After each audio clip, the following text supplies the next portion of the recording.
Hello पिला माने आज आमे उपपद तत्पुरुष विषय जानिबा आमे जेतबेले समास पढ़ुछे आमे देखुछे केउ अर्थर गोटे प्राधान्य रहुची तो एठी तत्पुरुष समास रे जेतबेले आमे देखिबा अर्थर प्राधान्य सेतेबेले सी परपद को प्राधान्य दउथो बोली किना आमे पढ़ीचे।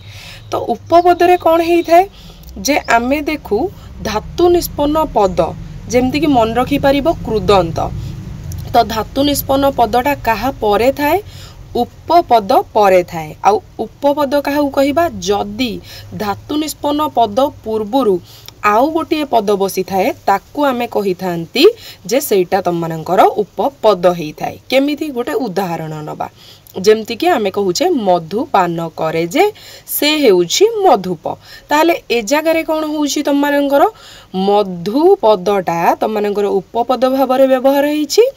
पानटा तमर पा धातुर निष्पन्न होइथिबा जोगु सेइटा तमर धातु निष्पन्न पद होइछि तेणु ए जगह रे मध्य उपपद तत्पुरुष हेइछि।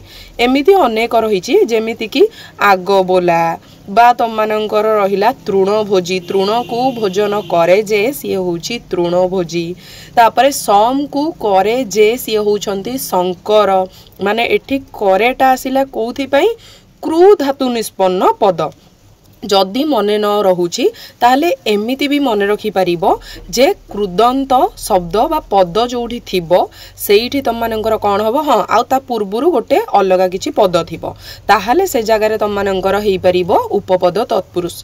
जेमिति परकु ताप दिए जे से होउछि परंतप जेमिति मिथ्या बादंती जे से होउछंती मिथ्याबादी बद धातुरु हेइछि एटा बादंती अछि तापरे बा भाषई कहि परिबो मिथ्या भाषई जे से मिथ्याभाषी आउरी एमती अनेक उदाहरण रही जेमिति कि तमर सत्यवादी हो कि पापाचारी हो पाप आचरण करंती जे से होउछंती पापाचारी।